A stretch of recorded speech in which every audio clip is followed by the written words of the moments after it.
STR marketing వారి Shri Venkatalakshmi Padmavati agencies, Shri Rajeshwari agencies, కురిచెర్ road Darsi, మా బ్రాంచ్ పొదిలి రోడ్ దర్శి. మా వద్ద గృహ నిర్మాణాలకు కావలసిన సిమెంటు, స్టీల్, శానిటరీ వేర్, అన్ని కంపెనీల పెయింట్స్ మొదలగునవి లభించును.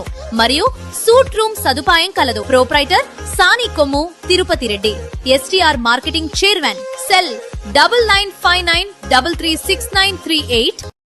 దర్శి నియోజకవర్గం దర్శి మండలంలోని తూర్పు వెంకటాపురం గ్రామ సమీపంలో వాగుపై ఉన్నటువంటి వంతెన ప్రమాదకరంగా ఉంది. కొంతకాలం క్రితం కురిసిన భారీ వర్షాలకు ఈ వంతెన పైన కొంత దూరం సిమెంట్ కాంక్రీట్ దెబ్బతినటంతో వంతెన రోడ్డుపై కొంత దూరం ఇరువైపులా ఎగుడు దిగుడు పరిస్థితులు ఏర్పడ్డాయి. వాహనదారులు ఈ వంతెనపై రాకపోకలు సాగించేటప్పుడు తీవ్ర ఇబ్బందికరంగాను అలాగే ప్రమాదకరంగాను ప్రయాణాలు సాగిస్తున్నారు. అదేవిధంగా వంతెనకు ఇరువైపుల అంచులకు ఎలాంటి రక్షణ గోడలు గాని ఇతరములు గాని లేవు. నిత్యం ఈ వాగులో నీటి ప్రవాహం ఉంటుంది. సంబంధిత అధికారులు స్పందించి వంతెనపై గల సమస్యల పరిష్కార చర్యలు చేపట్టాల్సిన అవసరం ఉంది.